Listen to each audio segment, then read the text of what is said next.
I'm Marshall Buck. Welcome to my YouTube channel, Stronger Every Day. I banned myself from the casinos, and I'm thinking if you're watching this channel, maybe you should too. So I'm going to the casino. I got that rush that most players got. I'm gonna go to the casino. I'm gonna win some money. I'm gonna feel good. I'm gonna go home. Oftentimes it doesn't work that way. So when I banned myself, the day that I banned myself, I went into the casino with that high spirit, eager to win some money so I can leave. It didn't work out that way. I went into the casino and I lost $500 on the roulette wheel. Now, when we talk about losing money, it's all relative, right? Depends on how much you make, how much you can afford to lose, what you set your limit at to lose when you walk into the casino. I can assure you I did not intend on losing $500 on a roulette table this particular day. And up until that point, I had been going to the casinos. Sometimes you go in, you win. Sometimes you lose. Gamblers know the seesaw, the back and forth, and it always works out in favor of the casino, right? So the state that I'm in had a self-ban program that I took advantage of. I came to the realization that this was the only way for me to stop gambling. Prior things that I had tried was, I said, I'm going to go to the casino. Although I'm going to have my wallet with me, I'm going to keep my wallet in the parking garage in the glove compartment. That way, when I'm in the casino and I'm gambling and I run out of money, I can't get any more money because my wallet is in the parking garage in the glove compartment. So now I have to leave. This is great for self-discipline. This keeps, if I say I'm going to go in and lose $60, I lose the 60. I can't lose more than $60 as an example because I don't even have my wallet. Well, that didn't work for me on prior occasions because the only thing that I did was I went out, walked out of the casino, walked to that parking garage, walked to my vehicle, opened up the glove compartment, got my wallet out, and returned to the casino. So now I'm on a mission to recover at least some of the money that I just lost in here. And we all know that's not how it works.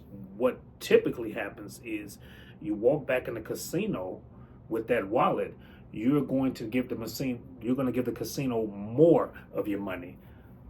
So that is the reason that I banned myself. So now, after I banned myself in a particular state, I did visit the casino one more time in a neighboring state, lost another small sum of money, and then I was done. So this was about 16 years ago, and I've been casino free ever since. I have not returned to a casino.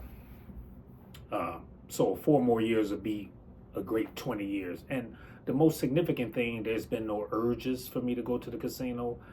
There's been some times where I thought about revoking the self-ban, but what's going to deter you from that is there's a long process to revoke the self-ban. They want to make sure that you're okay. You have to get some psychological assessment and a myriad of paperwork. So, but close to 20 years of not gambling in a casino, I want to pat myself on the back. What have I missed in those almost 20 years? Absolutely nothing. Over that span, I've kept more money in my pocket. It's the greatest thing in the world. So, for those of you who may be struggling with it, the advice is, I'm not going to give you advice. I'm not going to tell adults not to go to the casino because, if you're not struggling with it, why not go? But for those of you who are struggling with it, and maybe even way more so than me in terms of losing significant amounts of money, you may want to consider the self-ban, because I don't know any other alternative that will work. Not family members talking to you, not you reading some book, reading, friends talking to you, coworkers. None of that is gonna stop you if you got that gambling bug. If you have that gambling addiction, you love to gamble. You love more times than not, I would say it's about it's about the reward, but it's about the risk. I think the high comes in the risk, because even if you win, you're still not satisfied. You're temporarily satisfied, but that's why you're going to return to the casino the next day, the next week. You're gonna return for the reward, yes, but there's no guarantee of a reward. So you're returning really for the risk / reward, but there may not be a reward. You might go in and lose all your money. So that risk is like a high for you, and that's what keeps you going. So the self-ban is phenomenal, because, and the people who will or who would ban you will tell you, we want to make sure that you want to go through with this ban, because when you go through with this ban, there is no like easy reversal. You can't go in on a Monday and say I want a self-ban, and that Friday you reconsider and say, you know what, I want to gamble some more. Can we revoke the ban that we just put in place this past Monday, as an example? It doesn't work that way. Easy process to self-ban, very difficult to undo it. So you really want to think about if it's something you really want to do. And if it's something that you really want to do, then by all means, go ahead and do it. And I would advise you to do it if you're struggling with it. Because gambling large amounts of money that you can't afford to lose is just going to put you in a bad place. You're not going to be able to pay your rent, your mortgage, your insurance, your car note. It gets devastating. It gets bad. I remember I had a friend who he was going to the casino regularly, playing blackjack. Every other day I would talk to him. I'd say, hey,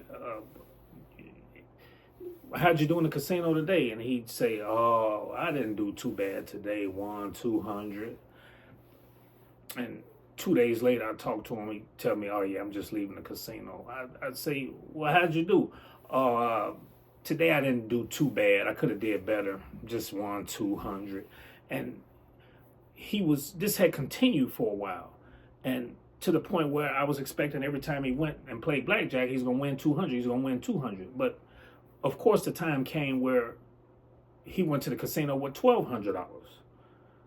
And the casino took his $1,200, parted him from his resources. He did not have enough money to pay a toll on the way back from the casino. Me and him both got a great laugh out of that, because what a toll is going to cost, like $1 or 50 cents. Or he had more than enough on his way to the casino, and I don't know if they, just felt sorry for him. If he told them the sob story, they passed him through, but to go to the casino with $1,200 and not have enough money to pay the toll on the way back, it was funny. But it was indicative of someone who had an issue. He was addicted to the casino for a short period of time, and his behavior indicated such. Now, fast forward years and years later to more recently, I ran into a person. This is a real person who told me that over the past 4 years, from 2021 up until now, he's won $1.4 million in the casino or casinos. So when someone gives you that figure, it's like, oh, wow, He's lost 1.41 million. Now I'm doing some rounding just so you can get the picture. So overall, he's down about 10 grand.